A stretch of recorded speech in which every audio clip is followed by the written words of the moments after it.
Good morning to everyone. आज date है 3 सितंबर।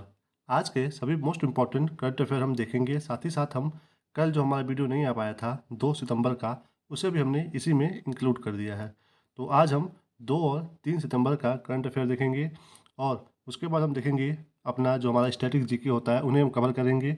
उसमें जो जो प्रश्न इंपॉर्टेंट होते हैं एग्जाम में आते रहते हैं उन्हें हम देखेंगे।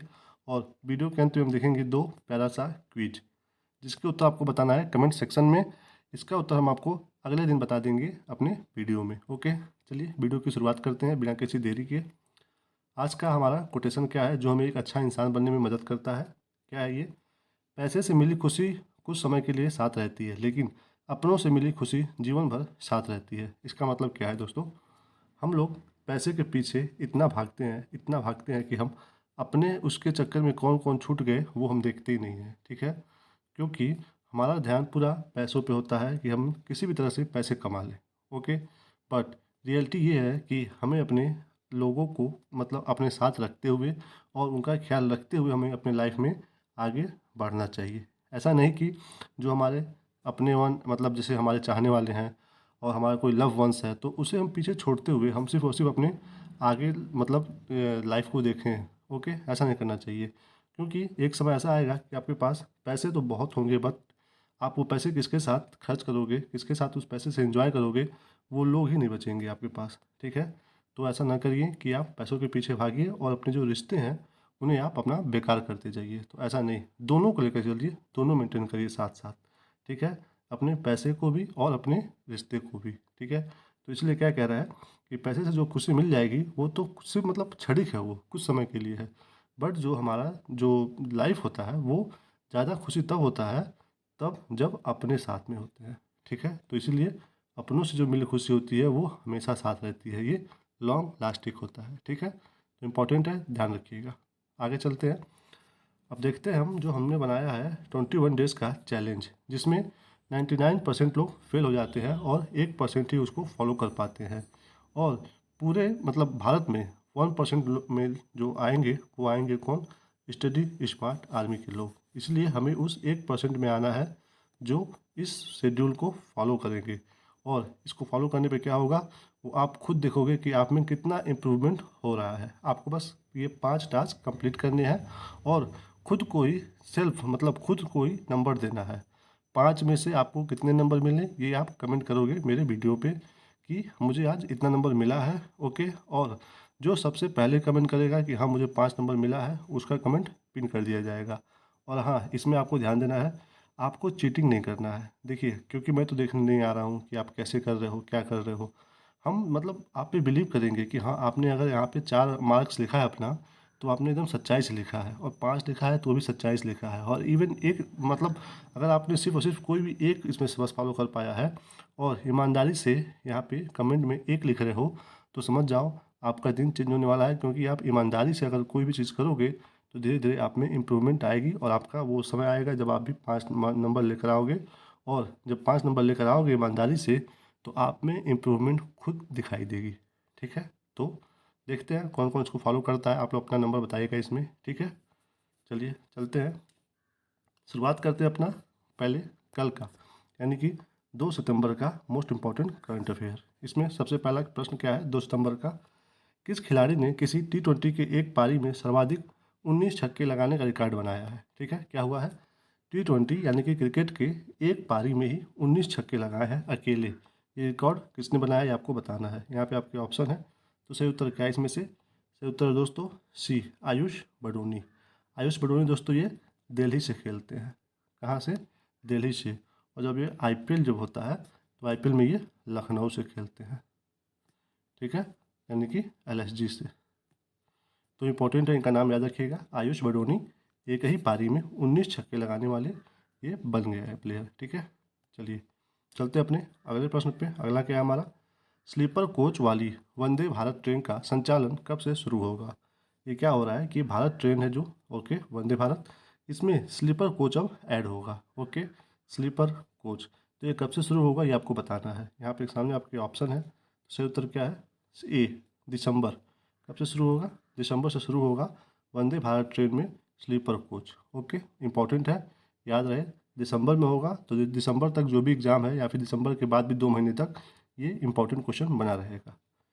चलिए चलते हैं अगले प्रश्न पे। अगला क्या है, इंडिया लेजेंड्स गोल्फ चैंपियनशिप किसकी बात कर रहा है? इंडिया लेजेंड्स गोल्फ चैंपियनशिप की बात कर रहा है। इसका खिताब किसने जीता है ये आपको बताना है, ठीक है। यहाँ पे क्वेश्चन क्यों ऐड हुआ है वो अभी मैं आपको बताऊंगा। तो इसका सही उत्तर क्या है? ए, स्वीडन के जोकिम हेगमैन ने। कौन जीता है? जोकिम हेगमैन ने। ये कहाँ के हैं? स्वीडन के हैं। देखिए मतलब यहाँ पे आप देखोगे इंडिया लिखा हुआ है तो आप कंफ्यूज हो सकते हो कि स्वीडन और इंग्लैंड के क्यों होंगे, भारत के तो होंगे, अगर आपको मतलब ये उत्तर नहीं पता होगा तो, ठीक है। तो ऐसे प्रश्न में तुक्का भी काम नहीं आता है। तो श्योर शॉर्ट पता होना चाहिए कि इंडिया लेजेंड्स गोल्फ चैंपियनशिप का खिताब किसने जीता है? स्वीडन के है ये जोकिम हेगमैन, ठीक है। तो याद रखिएगा स्वीडन के जोकिम हेगमैन। या फिर आपके एग्जाम में सीधे इनका नाम दे देगा कि चर्चा में रहे जोकिम हेगमैन किस खेल से संबंधित हैं, तो याद रखिएगा गोल्फ से है, ठीक है। इंपॉर्टेंट है, जोकिम हेगमैन गोल्फ से संबंधित है। चलते हैं अपने अगले प्रश्न पे। अगला क्या है हमारा, केंद्रीय आयुष राज्य मंत्री प्रताप राव जाधव ने अगले 5 वर्षों में कितने नए आयुष संस्थान खोलने की घोषणा की है? यानी कि ये जो राज्य मंत्री है ये प्रताप जाधव जी ने आने वाले 5 वर्षों के लिए कितने नए आयुष संस्थान खोलने की घोषणा की है ये आपको बताना है। यहाँ पे आपके ऑप्शन है, सही उत्तर क्या है इसमें से? सही उत्तर है दोस्तों सी, 10। इंपॉर्टेंट है, मोस्ट इम्पॉर्टेंट है, एग्जाम में आने की संभावना ज़्यादा है इस प्रश्न की, ठीक है। तो आयुष संस्थान कितने खोले जाएंगे? 10 खोले जाएंगे, ठीक है। आगे बढ़ते हैं। अगला प्रश्न क्या है हमारा, हाल ही में कहाँ पर वधावन बंदरगाह की आधारशिला रखी गई है? कौन से बंदरगाह की? वधावन बंदरगाह, मोस्ट इम्पॉर्टेंट है, न्यूज में है। कहाँ पे है ये है दोस्तों डी, महाराष्ट्र में। कहाँ पे है? महाराष्ट्र में है वधावन बंदरगाह, याद रखिएगा एग्जाम में डायरेक्ट क्वेश्चन यहाँ से आ सकता है। आगे चलते हैं। अगला प्रश्न क्या है हमारा, अगला है, हाल ही में टीसीएस ने अपना 5वां पेस स्टूडियो कहाँ लॉन्च किया है? किसने? टीसीएस मतलब टाटा कंसल्टेंसी सर्विसेज। किसने? टाटा कंसल्टेंसी सर्विसेज ने अपना 5वां पेस स्टूडियो कहाँ लॉन्च किया ये आपको बताना है। सामने आपके ऑप्शन है, सही उत्तर क्या है इसमें से? सही उत्तर है दोस्तों फिलीपींस। कहाँ पे? फिलीपींस में। ये 5वां पेस स्टूडियो लॉन्च किया गया है टीसीएस के द्वारा। ये पेस स्टूडियो होता क्या है दोस्तों? ये जो हमारा डिजिटल जो है इनोवेशन होता है उसको ये बढ़ावा देगा। कौन? ये 5वां पेस स्टूडियो टीसीएस का। डिजिटल इनोवेशन मतलब जैसे कि ये एआई है और क्लाउड कंप्यूटिंग है, तो इसके फील्ड में ये यहाँ पे रिसर्च होगा, सर्च होगा, ठीक है। तो डिजिटल ये इनोवेशन इसको बढ़ावा देगा। पेस स्टूडियो जो कि टीसीएस का 5वां कहाँ पे खुल रहा है, कहाँ पे लॉन्च हो रहा है? फिलीपींस में, यानी कि फिलीपींस की जो राजधानी है मनीला में, ठीक है। तो याद रहे फिलीपींस की राजधानी कहाँ पे है? मनीला। और इसकी मुद्रा क्या है? पेसो। न्यूज में है तो यहाँ से क्वेश्चन ऐसे भी आ सकता है राजधानी या मुद्रा करके, ठीक है। चलिए चलते हैं अपने अगले प्रश्न पे। अगला क्या है, हाल ही में अमीर महतो किस राज्य की पहली सीएचओ बनी है? ठीक है, किसकी बात हो रहा है? अमीर महतो जी की। क्या बनी है ये? उस राज्य की पहली सीएचओ बनी है, ठीक है। सीएचओ मतलब कम्युनिटी कम्युनिटी हेल्थ ऑफिसर। तो ये अमीर महतो जी किस राज्य की पहली सीएचओ बनी है ये आपको बताना है। ऑप्शन है आपके पास यहाँ पे। सही उत्तर क्या है इसमें से? सही उत्तर है झारखंड, बी। झारखंड की ये पहली सीएचओ बनी है, ठीक है। कम्युनिटी हेल्थ ऑफिसर अमीर महतो जी, ठीक है, याद रखिएगा। चलते हैं अपने अगले प्रश्न पे।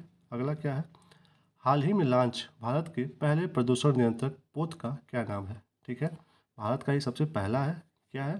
प्रदूषण नियंत्रक पोत, ठीक है। तो इसका नाम बताना है आपको। सामने आपके ऑप्शन है, सही उत्तर क्या है इसमें से? सही उत्तर है समुद्र प्रताप। क्या नाम है? समुद्र प्रताप, जो कि भारत का पहला प्रदूषण नियंत्रक पोत है, ठीक है। इंपॉर्टेंट है, नाम याद रखिएगा। आगे चलते हैं। अगला क्या है, अक्टूबर 2024 में एससीओ की council of head of government की बैठक कहाँ होगी? एससीओ मतलब संघाई कॉरपोरेशन ऑर्गेनाइजेशन, ठीक है। संघाई कॉरपोरेशन ऑर्गेनाइजेशन की ये जो council of head of government की बैठक है ये कहाँ पे होगी आपको बताना है। सामने आपके ऑप्शन है, सही उत्तर क्या है? बी, पाकिस्तान। अक्टूबर 2024 में पाकिस्तान में इसकी बैठक होगी, इंपॉर्टेंट है, याद रखिएगा। SCO, इसकी स्थापना कब हुई थी, हेडक्वार्टर कहाँ है, ये जान लीजिए। SCO जो है संघाई कॉर्पोरेशन ऑर्गेनाइजेशन, इसकी स्थापना हुई थी 1996 में। ठीक है, इसका हेडक्वार्टर कहाँ पे है? चाइना में है। चाइना में कहाँ? बीजिंग में है। ठीक है, इंपॉर्टेंट है, 1996 में स्थापना हुआ था और इसका हेडक्वार्टर कहाँ पे है? चाइना में है। SCO का, संघाई कॉर्पोरेशन ऑर्गेनाइजेशन का। ठीक है, बैठक हो रही है कहाँ पे? पाकिस्तान में, अक्टूबर 2024 में। चलते हैं अपने अगले प्रश्न पे। अगला दोस्तों, अब यहाँ से हमारा शुरू होता है 3 सितंबर का करंट अफेयर। अभी तक हमने देखा था 2 सितंबर का करंट अफेयर।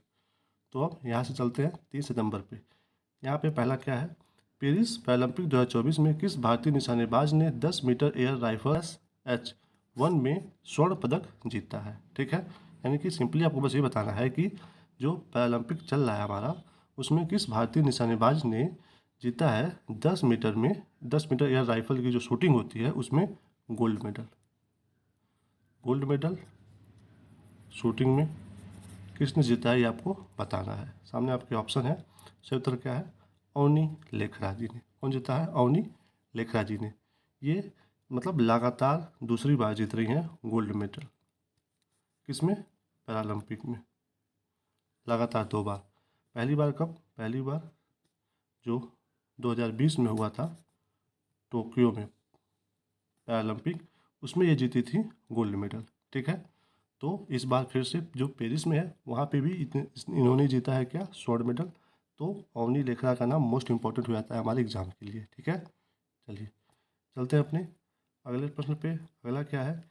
किस देश के सर्वोच्च न्यायालय ने सोशल मीडिया प्लेटफॉर्म एक्स को निलंबित करने का आदेश दिया है? ठीक है, कौन से प्लेटफॉर्म की बात हो रही है? सोशल मीडिया का एक्स। ठीक है, अभी कुछ दिन पहले ही हमने देखा था, ये जो एक्स है ये किसका मतलब रीब्रांड है। ओके, तो ये है दोस्तों यानी कि ट्विटर का। ट्विटर को ही अब उसका नाम बदल करके एक्स कर दिया गया है। ठीक है, तो इसको किस देश में निलंबित किया गया है ये आपको बताना है। सामने आपके ऑप्शन है, सही उत्तर क्या है? D, Brazil. ब्राज़ील में ट्विटर को, यानी कि जो प्रेजेंट टाइम में अब एक्स कहला रहा है, उसको निलंबित कर दिया गया है। ठीक है, इंपॉर्टेंट है, याद रखिएगा। आगे चलते हैं अगले प्रश्न पे। अगला क्या है? भारत और किस देश ने पर्यटन के क्षेत्र में सहयोग सुदृढ़ करने के लिए समझौते ज्ञापन पर हस्ताक्षर किए हैं? ठीक है, यानी कि ये बताना है आपको सिंपली कि भारत जो है पर्यटन के क्षेत्र में किस देश के साथ मतलब हस्ताक्षर किया है। ठीक है, यहाँ पे आपके ऑप्शन है, सही उत्तर क्या है इसमें से? सही उत्तर है बी, मलेशिया के साथ। किसके साथ? मलेशिया के साथ। किस पे साइन हुआ है? पर्यटन के क्षेत्र में सहयोग के लिए। ठीक है, तो मलेशिया की राजधानी, मुद्रा भी यहाँ पे हम देख लेते हैं, न्यूज़ में है, इंपॉर्टेंट है। इसकी जो राजधानी है वो है कुआला। तो बहुत अच्छा नाम है ये, कुआला लुम्पुरा। क्या नाम है? ये है कुआला लुम्पुरा, जो कि राजधानी है मलेशिया की। ठीक है, और इसकी मुद्रा क्या है?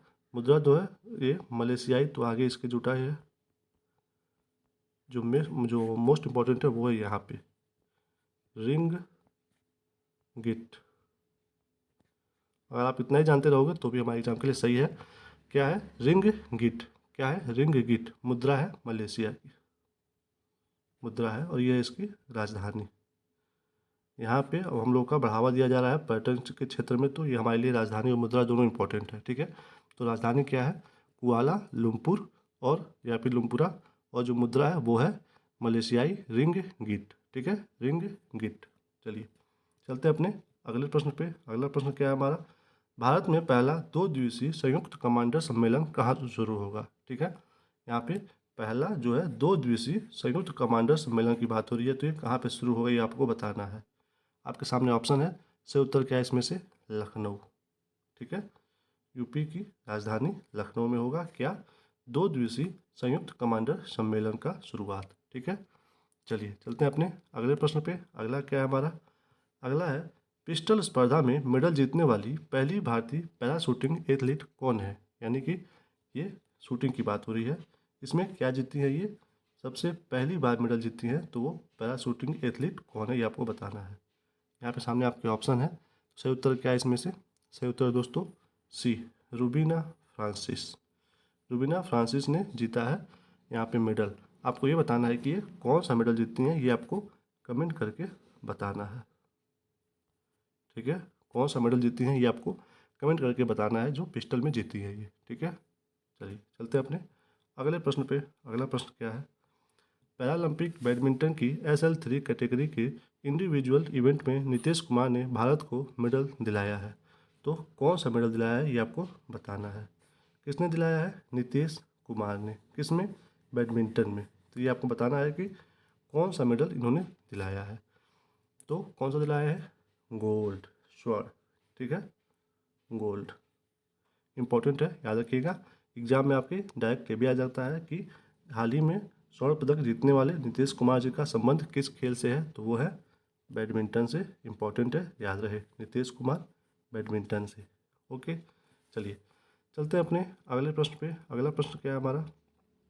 पैरालंपिक या ओलंपिक में ट्रैक एंड फील्ड इवेंट्स में 2 पदक जीतने वाली पहली भारतीय महिला एथलीट कौन है? ठीक है, यहाँ पे देखिए क्या लिखा है कि पैरालंपिक और ओलंपिक दोनों की बात हो रही है। ठीक है, उसमें ट्रैक एंड फील्ड यानी कि सिंपली भाषा में आप ये जानिए कि धावक, दौड़ में 2 पदक जीतने वाली पहली भारतीय महिला एथलीट कौन बनी है, ये आपको बताना है। तो इनमें से कौन है वो? इनमें से हैं प्रीति पाल जी। कौन है? प्रीति पाल जी। इन्होंने 2 इवेंट में जीता है ये, एक तो 100 मीटर में और दूसरा 200 मीटर में। ठीक है, दोनों में इन्होंने जीता है पदक। कौन सा पदक? ब्रॉन्ज। ठीक है, तो 2 पदक जीती है, इसलिए इम्पोर्टेंट है ये कि ये पैरालंपिक और ओलंपिक दोनों में मिला करके अभी तक ये ऐसी पहली भारतीय एथलीट बनी है। ठीक है, तो क्या है, ये 100 मीटर की रेस जीतने वाली हैं और 200 मीटर की भी रेस जीतने वाली हैं, तो इसलिए इनका नाम इम्पोर्टेंट है, प्रीति पाल। ओके, ब्रॉन्ज मेडल लाई है ये दोनों इवेंट में। ठीक है, यानी कि इन्होंने 2 ब्रॉन्ज मेडल जीता है। ठीक है, चलिए चलते हैं अपने अगले प्रश्न पे। अगला क्या है? 2024 में केंद्रीय कैबिनेट ने डिजिटल कृषि मिशन के लिए कितने करोड़ रुपए मंजूर किए हैं?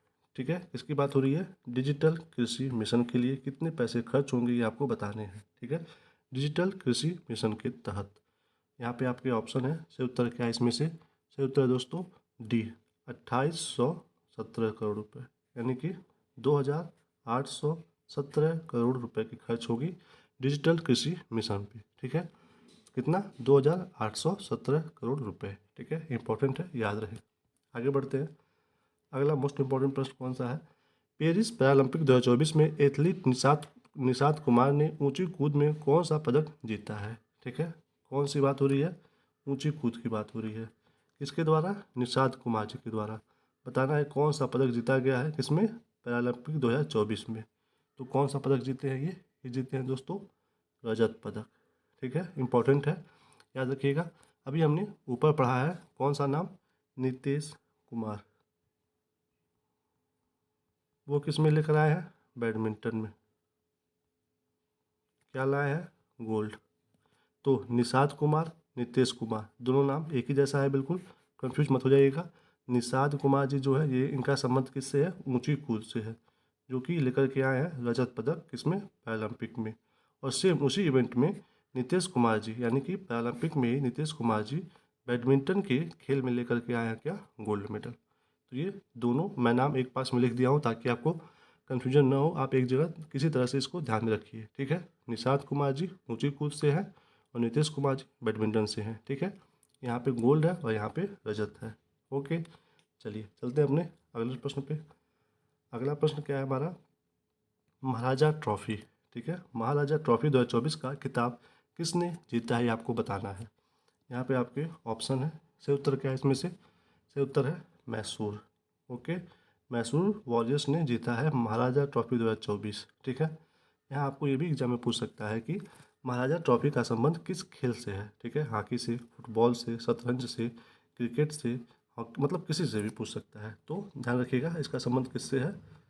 क्रिकेट से है, महाराजा ट्रॉफी का। ओके, तो इस ट्रॉफी में मैसूर वॉरियर्स ने जीता है 45 रन से। किस टीम को हराया है? बेंगलुरु को। बेंगलुरु ब्लास्टर्स को हरा करके मैसूर वॉरियर्स जीता है महाराजा ट्रॉफी 2024 45 रनों से। ठीक है, इंपॉर्टेंट है। चलिए चलते हैं अपने अगले प्रश्न पे। अगला क्या है, आगामी विश्व कौशल प्रतियोगिता का आयोजन कहाँ किया जाएगा। किसकी बात हो रही है, विश्व कौशल प्रतियोगिता का आयोजन कहाँ पे होगा, ये आपको बताना है। तो आगामी विश्व कौशल कहाँ पे होगा ये प्रतियोगिता, आपके सामने ऑप्शन है। सही उत्तर क्या है इसमें से, सही उत्तर दोस्तों फ्रांस, फ्रांस के शहर लियोन में क्या होगा, विश्व कौशल प्रतियोगिता। ये भी दोस्तों ये एक ऐसा प्रतियोगिता है कि इसको माना जाता है कि ये एक मतलब इंटरनेशनल यानी कि अंतर्राष्ट्रीय स्तर पे कौशल आयोजन का ये ओलंपिक खेल है। ठीक है, किसका, कौशल आयोजन का एक तरह से ये ओलंपिक है। ठीक है, जिसका आयोजन कहाँ पे हो रहा है, ये हो रहा है फ्रांस में, फ्रांस के लियोन शहर में। ठीक है, इसमें हमारे भारत की ओर से जाएंगे कितने, 60 प्रतियोगी, 60 प्रतियोगी जाएंगे हमारे वहाँ से, जो कि 61 खेलों में भाग लेंगे। ठीक है, इसमें टोटल कितने देश शामिल हो रहे हैं, 70 देश। ठीक है, तो देखते हैं इस बार हमारा मतलब देश किस रैंक पे आता है, क्योंकि 2022 में जो हुआ था उसमें हमारा देश आया था 11वें नंबर पे। उसमें जो थे टोटल 56 प्रतिभागी भाग लिए थे, इस बार 60 ले रहे हैं। ठीक है, तो पिछली बार याद रहे कि 11वें पोजीशन पे हम लोग, अब इस बार देखते हैं जब होता है तो किस नंबर पे जाते हैं हम लोग। ठीक है, और इस प्रतियोगिता में, किसमें, विश्व कौशल प्रतियोगिता में भारत कब से भाग ले रहा है, 2007 से। ठीक है, इम्पोर्टेंट है, याद रहे। तो यहाँ से क्वेश्चन एग्जाम में आ सकते हैं। ओके, चलिए अगला प्रश्न क्या है, प्रतिष्ठित संगीत कला विभूषण लाइफ टाइम अचीवमेंट पुरस्कार, कौन से पुरस्कार की बात हो रही है, संगीत कला विभूषण लाइफ टाइम अचीवमेंट की। ये इससे जो है किसे सम्मानित किया गया है, यहाँ पे आपके ऑप्शन है। सही उत्तर क्या है इसमें से, सही उत्तर है डी, शेषम पट्टी शिवालिंगम। किसको दिया गया है ये सम्मान, ये दिया गया है शेषम पट्टी शिवालिंगम जी को संगीत कला विभूषण लाइफ टाइम अचीवमेंट पुरस्कार। ठीक है, इम्पोर्टेंट है, याद रखिएगा। तो इनका संबंध आपको पूछ सकता है कि किससे है ये। ठीक है, ये दोस्तों इनका संबंध है नाद स्वरम से। नाद स्वरम एक वादक यंत्र है, तो इसी यंत्र से इनका संबंध है नाद स्वरम से, किसका, शेषम पट्टी शिवालिंगम जी का। तो ये मोस्ट इंपॉर्टेंट है, एग्जाम में आने की संभावना बहुत ज़्यादा है इसे प्रश्न की। ठीक है, आपको दे देगा कि संबंध किससे है, तबला से, शहनाई से, नाद स्वरम से, या फिर कुछ और ड्रम दे देगा। तो ये जो नाद स्वरम है, नाद स्वरम, ये एक तरह से शहनाई का ही प्रकार है, मतलब इसकी जो बनावट है वो शहनाई की जैसी ही होती है। ठीक है, तो याद रहे नाद स्वरम से संबंध है किसका, शेषम पट्टी शिवा लिंगम जी का। ठीक है, चलिए तो ये था मोस्ट इम्पॉर्टेंट करंट अफेयर। अब देखते हैं हम लोग अपना स्टैटिक जीके, जो कि एग्जाम में बार बार आते रहते हैं। इसमें पहला क्या है, पूर्व मीमांसा के प्रवर्तक कौन है, किसका, पूर्व मीमांसा का प्रवर्तक कौन है, ये आपको बताना है। इससे पहले हम लोग दो देख चुके हैं, कौन कौन सा, सांख्य दर्शन, ये पूर्व मीमांसा दर्शन है ये। ठीक है, इससे पहले हम लोग देखे हैं सांख्य दर्शन का, जिसके प्रवर्तक है कपिल जी। उसके बाद हम लोग कल देखे थे न्याय दर्शन के, जिसके प्रवर्तक थे गौतम जी। अब आज आपको बताना है कि पूर्व मीमांसा के प्रवर्तक कौन है। ठीक है, ओके, तो यहाँ पे क्या है इसका उत्तर, जैमिनी जी। जैमिनी जी ने लिखा था पूर्व मीमांसा को, तो ये है उनके प्रवर्तक पूर्व मीमांसा के जैमिनी। मोस्ट इंपॉर्टेंट है, एग्जाम में पूछता रहता है। ठीक है, तो सांख्य के हो गए कपिल, न्याय के हो गए गौतम, और पूर्व मीमांसा के हो गए जैमिनी जी। ओके, चलिए अगला क्या है, पृथ्वी का तीसरा ध्रुव, पृथ्वी का तीसरा ध्रुव किसे कहा जाता है। तो देखिए पहला ध्रुव नॉर्थ पोल, दूसरा ध्रुव साउथ पोल। ठीक है, पृथ्वी पे, तो इन दो के अलावा तीसरा ध्रुव किसे कहा जा रहा है ये आपको बताना है। तो वो बोला जा रहा है माउंट एवरेस्ट को। क्यों, क्योंकि जितनी ठंडक और जितनी वहाँ पे बर्फबारी होती है नॉर्थ पोल पे और साउथ पोल पे, उतना ही होता है माउंट एवरेस्ट पे। तो इसी वजह से इसे पृथ्वी का तीसरा ध्रुव कहा जा रहा है। ठीक है, ओके, चलिए चलते हैं अपने अगले पे। अगला क्या है हमारा, थामिन परियोजना किस राज्य का है। ठीक है, यानी कि ये जो थामिन परियोजना है ये किससे संबंधित है ये आपको जानना चाहिए, और किस राज्य में ये भी आपको जानना चाहिए। ठीक है, तो पहले देखते हैं कि ये किससे संबंधित है। ये जो थामिन है, ये थामिन जो है ये एक प्रकार की हिरण की प्रजाति है। ठीक है, तो ये जो है ये पाया जाता है कहाँ पे, ये पाया जाता है लोकटक झील में। लोकटक झील कहाँ पे है, मणिपुर में। तो जो लोकटक झील है मणिपुर में, वहाँ पे पाया जाता है थामिन नाम का एक हिरन, जो कि अभी मतलब एक तरह से उसकी संख्या बहुत ही कम हो गई है। मतलब सोचिए 1977 में ये 18 था बस। तो इस समय बिल्कुल ये समाप्ति के कगार पे है। तो ये योजना इम्पोर्टेंट है कि थामिन परियोजना संबंधित है एक हिरन से, जो कि कहाँ पे पाया जाता है, लोकटक झील में, जो कहाँ पे है, मणिपुर में। तो अगर याद आ जाए कि थामिन परियोजना किससे संबंधित है, हिरन से, तो आप समझ जाइएगा हिरन कहाँ पे, लोकटक, और लोकटक कहाँ पे, मणिपुर में। ठीक है, ओके, चलते हैं अपने अगले पे। रेल बजट को पहली बार आम बजट से कब अलग किया गया था। ठीक है, ये आपको बताना है कि रेल बजट को आम बजट से कब अलग किया गया था। आम बजट मतलब जो हर वर्ष फरवरी में बजट पेश होता है, उसमें रेलवे का बजट जो है पहली बार कब अलग किया गया था आम बजट से, ये आपको बताना है। तो पहली बार कब हुआ था ये हुआ था सबसे पहली बार 1925 में। कब हुआ था, 1925 में। ठीक है, 1925 में ये रेलवे बजट जो है ये आम बजट से अलग हो गया था। उस यानी कि 1925 से पहले तक दोनों एक साथ आते थे। ये जो अलग हुए थे ये हुए थे एक कमेटी की सिफारिश से। उस कमेटी का नाम है आकवर्थ समिति या फिर कमेटी। ठीक है, तो आकवर्थ नाम की जो कमेटी थी उसकी मतलब वो जब सिफारिश किया था तब से जाकर के ये अलग किया गया रेल बजट को आम बजट से 1925 में। ठीक है, इम्पॉर्टेंट है। आगे बढ़ते हैं।